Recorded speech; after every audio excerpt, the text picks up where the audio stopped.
And I believe that the essence of being a product manager, which is everything in pink here, strategic thinking, building relationships, driving clarity, being an internal advocate of the user, and wearing multiple hats from inception to launch have become even more important. And a lot of your number crunching, etc., like I mentioned, gets outsourced to AI. So I've been at Microsoft Teams for about 5 years now, and in this time, both the products that we build, both at Microsoft and across the industry, have evolved.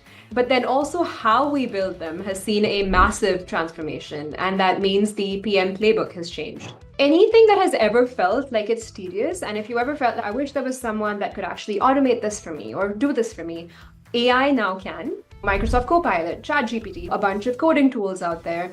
Think research, number crunching, writing PRDs, tactical follow-ups with engineering teams as well at a set cadence. For a lot of these things, everywhere you see these little bots is where AI can actually help you now do your job better. Hi, everyone, and welcome to Products Account's virtual speaker series. For those new to us, Products Account is a global community of over 500,000 product leaders. Our mission is simple but bold: to make sure every product that gets built is a product that truly counts.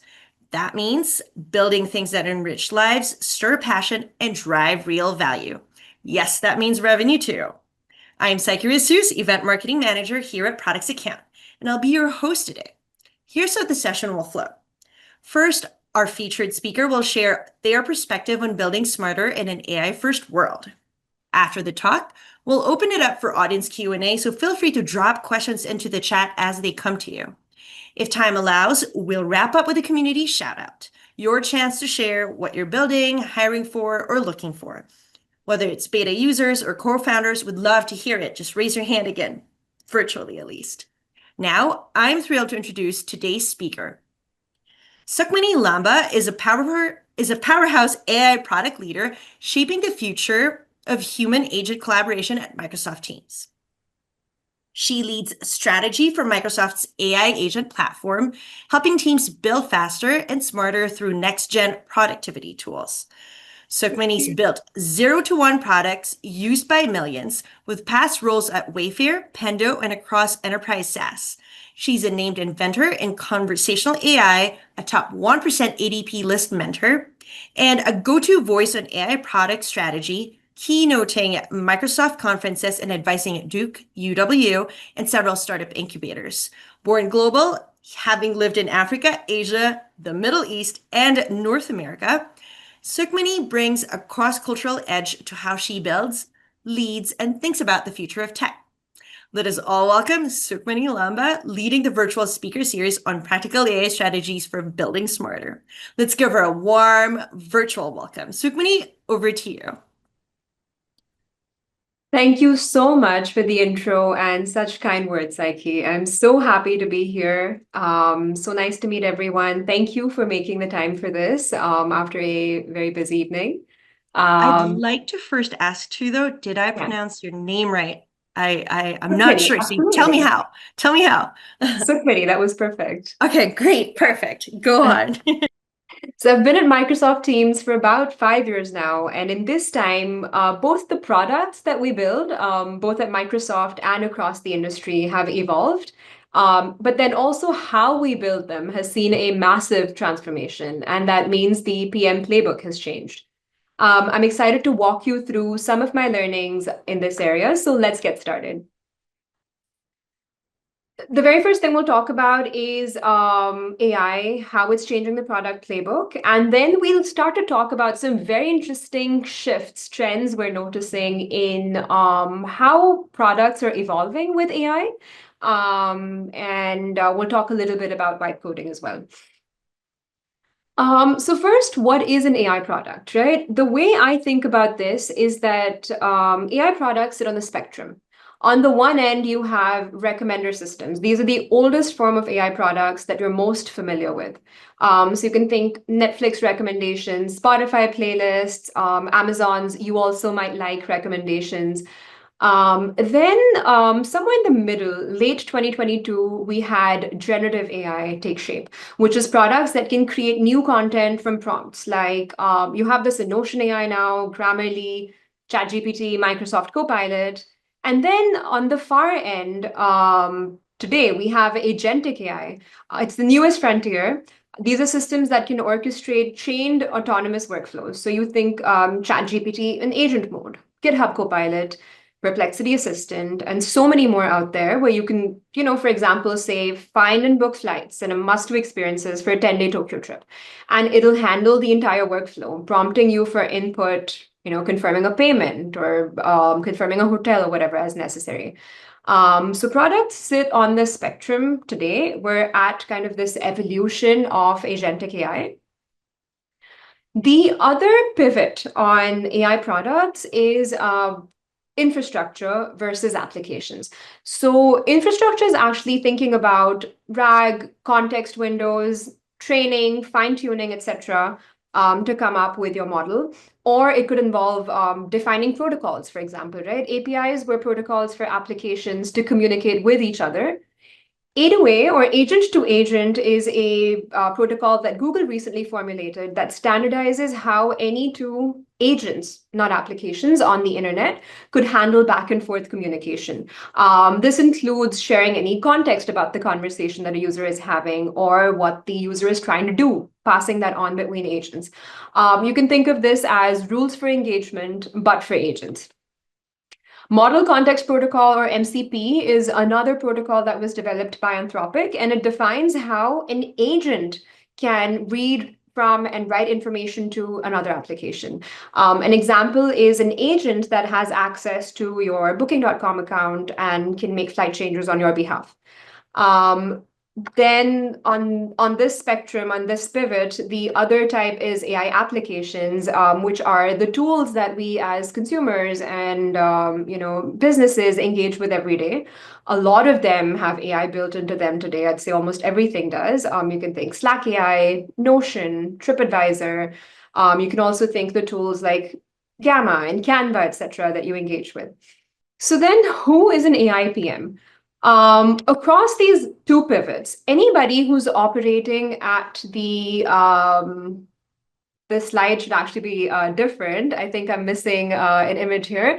Anybody who's operating anywhere on this slide, right? And any of these is an AI PM. And if you think specifically about applications PMing, anybody who's operating in the two buckets that I have highlighted would be someone who's talking about AI applications, which is actually the bulk of, I think, new startups that will originate in this area. I want to share a really fascinating analogy from Chamath Palihapitiya that I think captures this opportunity perfectly. So let's listen to a quick clip here, if we can get it working. What ChatGPT shows you is just the amazing value in allowing computers to assist you in doing work. It's like a calculator replacing the abacus, replacing a pen and paper. What's important though is this Buffett quote. A friend of mine told me this yesterday, which I love. He told this story about refrigeration, and the story he tells is that the people and the person that invented refrigeration made some money, but most of the money was made by Coca-Cola, who used refrigeration to build an empire. And I view these large language models as refrigeration. Will there be some money made in it? I think so. But the Coca-Cola has yet to be built. And those are the companies that are really going to monetize it. And in order to monetize it well, here's a basic thing about machine learning that's worth knowing, which is if you take 1,000 of the same inputs and give it to Facebook and Microsoft and Google and Amazon, they'll all come up with the same machine learning model. But if you have one extra thing, one little ingredient that all of those other companies don't have, your output can be markedly different. So what he's really saying is that the person that invented refrigeration made some money, but most of the money was made by the likes of Coca-Cola that used refrigeration as the infrastructure to build an empire. These large language models are like refrigeration, and the Coca-Cola, I think, is yet to be built. Many Coca-Colas to be built. This is where AI PMs come in. We're the ones that are building Coca-Cola on top of this foundational technology, specifically AI application PMs. It's a massive application layer with a massive opportunity. Hiring has been picking up as well. Since mass layoffs that began post-COVID at the end of 2022, we're up about 50% now towards the end of 2025, and this number is only increasing. I'm very bullish on product as a function. Also, engineering efficiency has doubled thanks to various coding automations and SRE tools in the market. In fact, Anthropic CEO actually mentioned that 90% of code in the company is being written by AI. Since engineers can now do more and move faster, I expect product to engineering ratios to change too. Industry averages in the past have been 1 PM to 6 engineers. I expect that to half. And so for the same number of engineers, we now need more PMs that are helping companies come up with a vision for what to build. So the job market is picking up now. Let's talk about how AI is changing PM roles and responsibilities. PM work typically starts out researching the market, digging into usage data, drawing signals from competitor products, speaking to customers, and doing user research. That's all of everything we bucket into insights. We then get into assimilating all of this information into a broader strategy aligned to business outcomes. We formulate a roadmap, define our goals. We typically will do a lot of cross-functional alignment, external and internal leadership influence to create a compelling, well-aligned strategy. Next comes a part where we put pen to paper. We hand off a well-thought-out PRD to engineering. We coordinate execution, handling any mishaps, unblocking, and then finally taking the product to market. Anything that has ever felt like it's tedious, and if you ever felt like, I wish there was someone that could actually automate this for me or do this for me, AI now can. Microsoft Copilot, ChatGPT, ChatPRD, a bunch of coding tools out there. Think research, number crunching, writing, PRDs, tactical follow-ups with engineering teams as well at a set cadence. For a lot of these things, everywhere you see these little bots is where AI can actually help you now do your job better. And I believe that the essence of being a product manager, which is everything you see in pink here, strategic thinking, building relationships, driving clarity, being an internal advocate of the user, and wearing multiple hats from inception to launch have become even more important. And a lot of your number crunching, etc., like I mentioned, gets outsourced to AI. As AI handles more operational tasks, I see PMs shifting focus, less time on data crunching and coordinating, tactically coordinating execution, and more time on strategic product thinking, generating hypotheses, identifying high-quality user signals, market trends, leadership buy-in.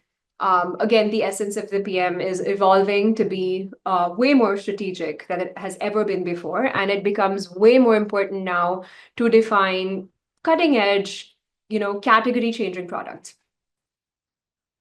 So what are the new skills that you need? The first is AI literacy at its base. Understanding the building blocks of AI products, you should be able to evaluate trade-offs in using different tools to accomplish a certain goal for your product. You should be able to communicate with ML engineers, applied scientists. Don't need to be an ML expert, but you need to be able to speak the language. The second is prompt engineering, knowing how to instruct LLMs effectively, understanding their capabilities and their limits. It's been proven that well-articulated prompts can actually drive 30 to 60% higher user efficiency. The third and very important is evals. So when you're building a product that's primarily AI, a user talking to your product in natural language, it becomes very important to define metrics like relevance, accuracy, usefulness based on your product's specific goals. You should be creating representative test scenarios and running these tests using human annotation or preference modeling. And the fourth is rapid prototyping. So choose your hypothesis, come up with some quick prototypes around it, select your target users, and then run some quick usability tests, perhaps in partnership with your design team, so that you can actually iterate, get quick feedback before you actually codify it into a product. And it's become very easy to do that now. Cross-functionally influencing, leaders and partners is the other thing that becomes very important in a fast-evolving landscape where you can actually be doing many things at the same time, where do you invest, right? Traditional product cycles were slower, they were requirements driven, there were deterministic features, and there was a fixed release cycle. That's actually changed now. The AI product cycle is extremely data driven. Outcomes are probabilistic, and you're feeding everything into a continuous learning loop. You need to iterate and move fast with the industry. What becomes important in this landscape is deep user insights. You should know very well who your users are, what your domain is, what their needs and pain points are that you're trying to solve with AI, and deep knowledge about your industry. Again, rapid hypothesis testing with stakeholders and users.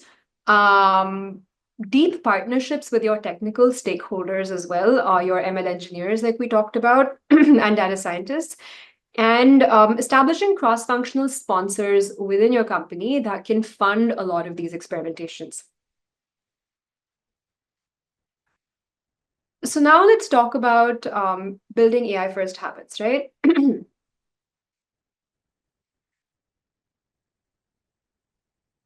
Before we get there, again, the PM role has evolved into integrating AI thinking into your daily workflow, right? You want to constantly ask yourself these questions. When should I use AI? Why am I using it? Who will benefit? What am I trying to solve? And where in the user journey does it fit in? And how will I measure success? These questions should become second nature as you develop products. And the how is something that you are a stakeholder in, but you're spending a lot of your time defining the who, what, when, where, and why. So let's get into AI first habits. To become an AI PM, you first need to become an AI first PM. I build AI products, but I also use them to simplify my day-to-day, both at home and at work. And it gives me a lot of insights into what's possible, where else can it become useful, where does it fail. I think that's the perfect way to start getting your feet wet in this space. I've sent pictures of my coffee machine to ChatGPT to diagnose it. I've fixed a room heater late at night, on a freezing winter night. So try these things out for yourself day to day to get a feel for them and understand what's possible with them.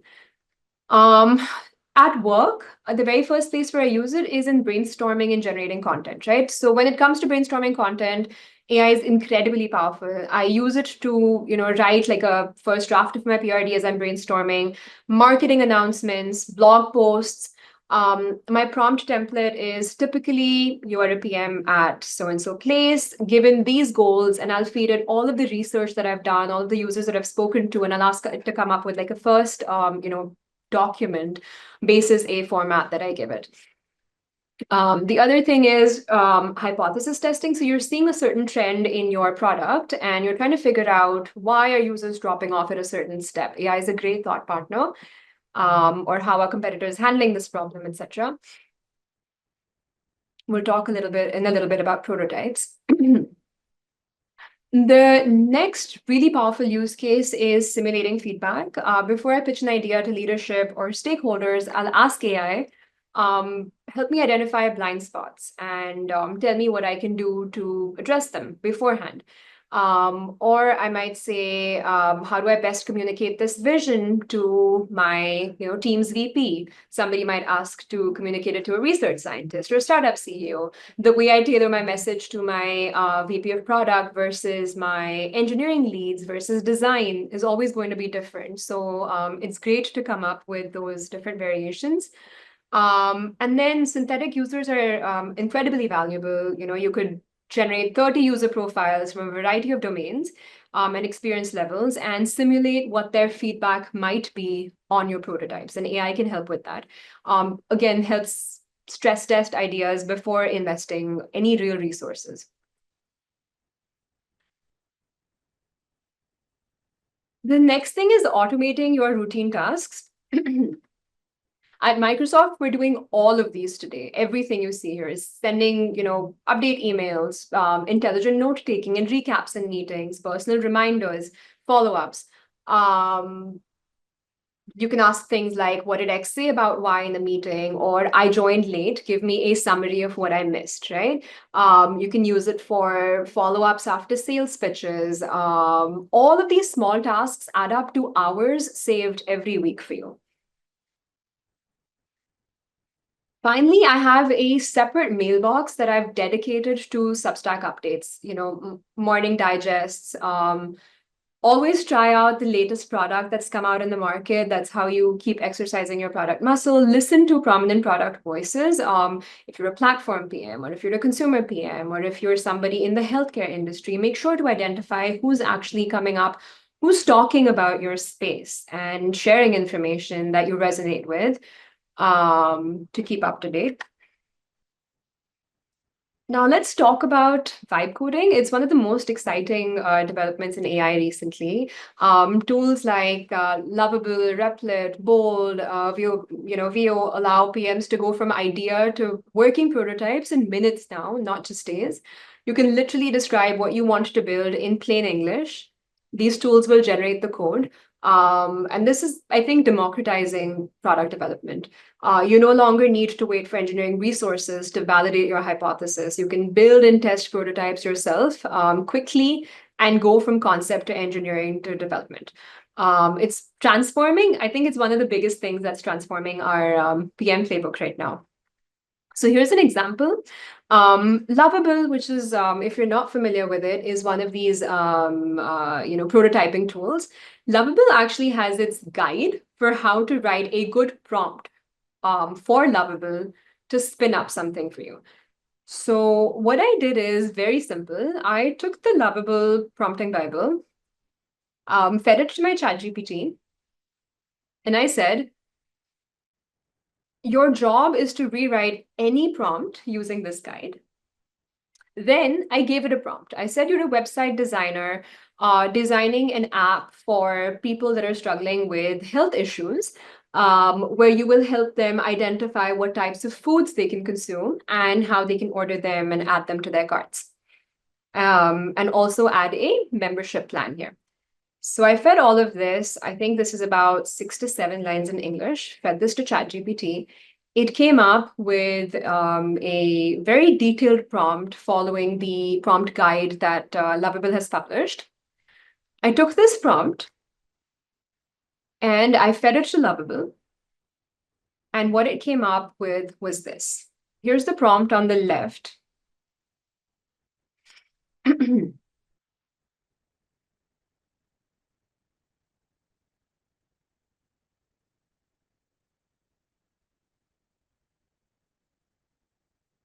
And the website it came up with on the right. So complete with pricing that it's pulling in, as well as membership plans, reviews. So this is a skeleton, of course. I would have to hook this up in the backend to get like a fully functional app, but it's a great starting point for me.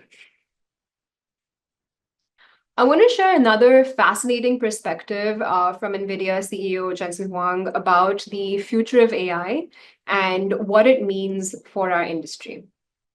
So here goes. You say something and it's going to sound completely opposite of what people feel. Right? You probably recall over the course of the last 10 years, 15 years, almost everybody who sits on a stage like this would tell you it is vital that your children learn computer science. Everybody should learn how to program. And in fact, it's almost exactly the opposite.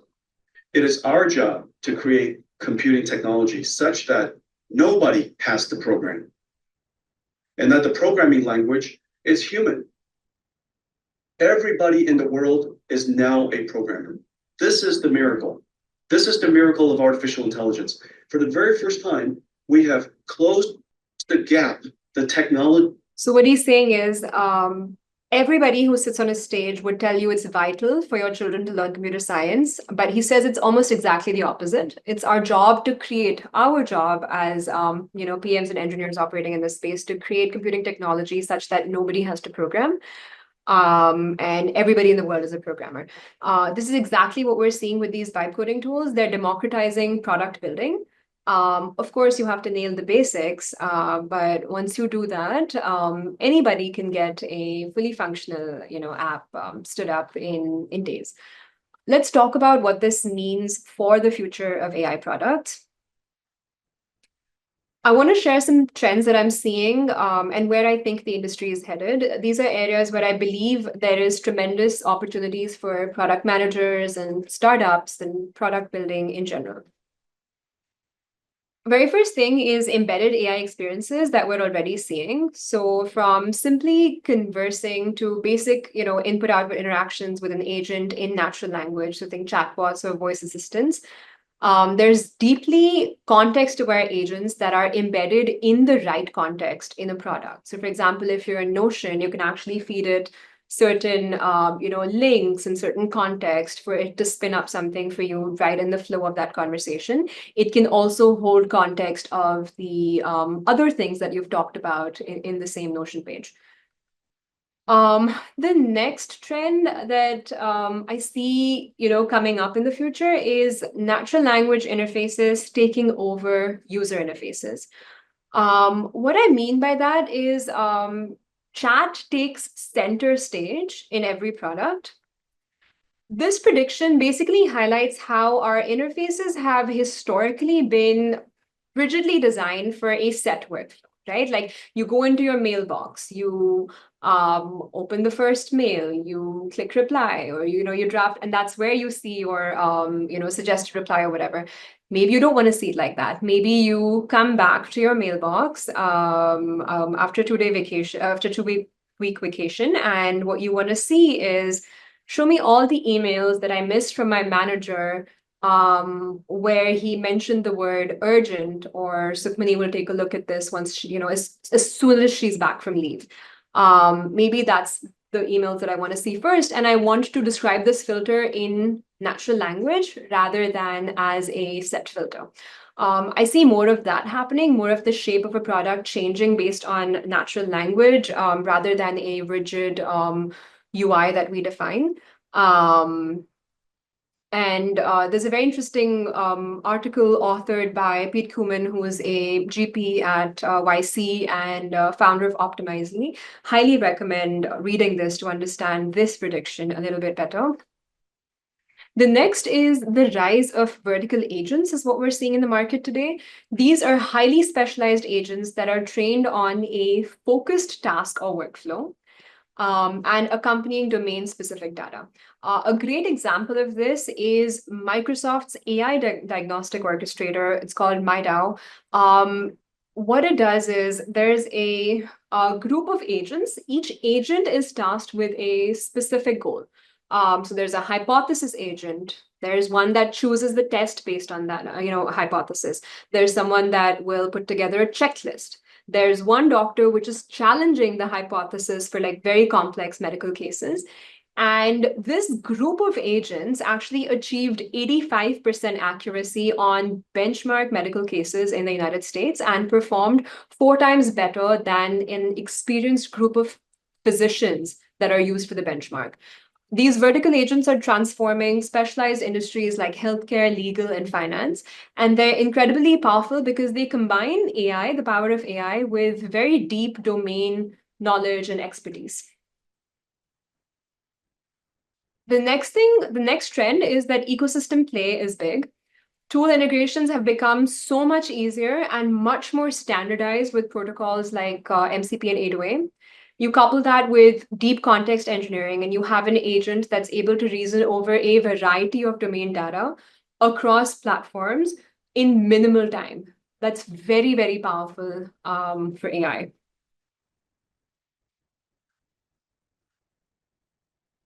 Final trend is wrappers on models are small but mighty.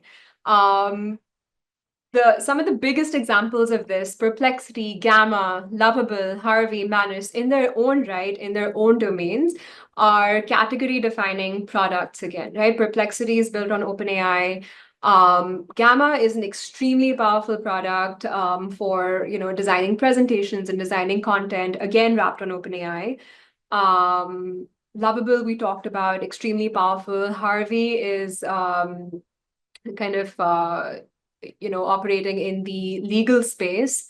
Again, a wrapper. Manus is doing really well, has excellent external integrations. All of these are wrappers and integrators, and I think wrappers are small but mighty. They're embedded into daily workflows directly within your product. A user doesn't have to go somewhere else to use AI. They're very hyper, driven by a certain domain, a certain product, and a certain user flow. They focus on verticals and very set outcomes. Gamma has exactly 2 or 3 things that it does. Their UI is intuitive. The products, these products are built on underlying models that are generic. So rather than building foundational models, these products, these wrappers have all focused on distribution, user obsession, and a very niche application, resulting in rapid and sometimes, outsized commercial success relative to foundational AI counterparts. Again, wrappers are model agnostic. You nail your core workflow. You decide where AI fits the job better, and then you can experiment with different models to add value without the cost and complexity of training these large language models. And that is the end of the session. Thank you so much, everyone, and thank you so much, Saiki, for having me on board. I am happy to take any questions now. All right. At the moment, I do have, and actually, I'd like to start with thank you so much, Sukhmani. There was a lot to unpack there. Definitely a lot of learning for myself, even after I've been doing a few sessions of the virtual speaker series. It's actually pretty cool to stay on top of those trends that you were sharing about. I am curious. I was like, I can't wait to ask her this. What are your favorite Product Talk subscriptions? Like the ones you have on Substack. What are my And favorite? it doesn't have to be just products account, but I am curious about that. Sorry, what was the question? What are your favorite like Product Talk or product subscriptions? Stuff that you have on Substack and things like that. And it doesn't have to be just products account, but I am curious. Yeah, products account is at the top, right? But there's one really interesting one by Akash Gupta. It's called Product Growth. I think that one's very, very interesting. Also because I'm interested in the field of product growth. The other one that I love is Lenny's newsletter. Okay. Excellent, very well, curated content. Pretty Very, awesome. Yeah. absolutely. Yeah, yeah. Cool. But now back into what you were sharing about, at least, I'm curious to find out what's one mistake you see PMs make when trying to kind of like AIify their product that you wish more teams would avoid? I know it's a big question, but I wonder if there's like something that stands out based on your experience or based on what you've seen. Yeah, yeah. I think across the industry, there's this like excitement to try out AI, have AI in your product, and become an AI company, right? There's a lot of companies that traditionally, I mean, when you look at Microsoft Teams, I've always worked on AI adjacent products, even before, the advent of ChatGPT, for example. We've had AI and bots in our platform. But for some industries, it's like, well, how can we onboard onto this AI bandwagon? I think for them, I think AI has a place in every business, every industry today, right? But it's very critical to think about what are you trying to solve for the user, and does AI actually really help here? If it doesn't, don't put it in, right? Don't stick it in. That would be kind of my my suggestion, my guidance. Which AI capabilities do you think are overhyped right now, and which ones are underutilized by product teams? Honestly, I don't think anything is overhyped. I think Okay. I Fair enough. Fair think enough. I think there's so much that's yet to be discovered. I mentioned that at Microsoft, we're using AI every day for note taking for every meeting. I can ask it questions like, um, can you summarize like what Psyche said about me, or the feedback that my manager gave on a certain topic, or what was discussed while I was not in the meeting. So we're using AI for a lot of those use cases, but there's so much more. I mean, say I'm sitting in a meeting and someone asks me, Sukhmani, have you done any number crunching on this, product that you shipped recently? I wish I had some AI agent that's sitting in that meeting that could say, actually, I have done this and I can share the numbers with you here, right? That's one use case. That's I think actually absolutely. So agents becoming more proactive, agents having their own identity is something that we're thinking about across Microsoft. Is like, if an agent were to act like a human worker does, how does that change the workplace? What are the assumptions that we're making that would or would not apply to agents, right? Like, it's like fully transforming the way that we work with these entities to imagine them like humans. Can you mention them? Can they reply to you? Can they call you?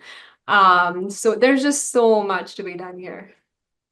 I'm curious about maybe any potentially like Microsoft personal stories or something. How's your own product development process changed since incorporating agents? Like if there's anything that's, a favorite change or something that's significant to you since incorporating agents or generative AI, like what's different about shipping AI products?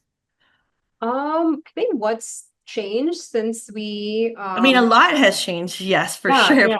I think like for your own product development process, what stands out to you, I guess, Yeah, internally from a Microsoft perspective? absolutely. I think our shipping cycles and time to market, time to Hmm. implementation has reduced considerably. And it's twofold. One is we're able to move faster with AI with the help of all of these agents and scenarios that we talked about. With the help of coding agents, we're able to build faster. But then also the industry is evolving so fast that we're constantly iterating. We're learning and we're changing and we're pivoting. So I think product cycles have shrunk. Makes sense. I am checking us out at time. And I don't think we have too many attendants for the community shout outs that I was talking about to make sense at the moment. But if our attendees don't have any more questions, I'd love to wrap this up. Thank you so much, Sukhmani. This is a great session. Really appreciate you making the time. And after this, I'm going to send a thank you note to everybody who registered and who joined, who participated. And I'll share links with you guys on if you want to join another session, our YouTube channel, our LinkedIn, so you can follow us, and our newsletter, so you can follow us like Sukhmani does as well. And it might take just like about a week or two, and this recording is going to be live on our YouTube channel, so you can go revisit, go share with everybody who you think would enjoy this one. Thank you so much, Sukhmani. I appreciate you making time again. Thank you Thanks, so much. everyone.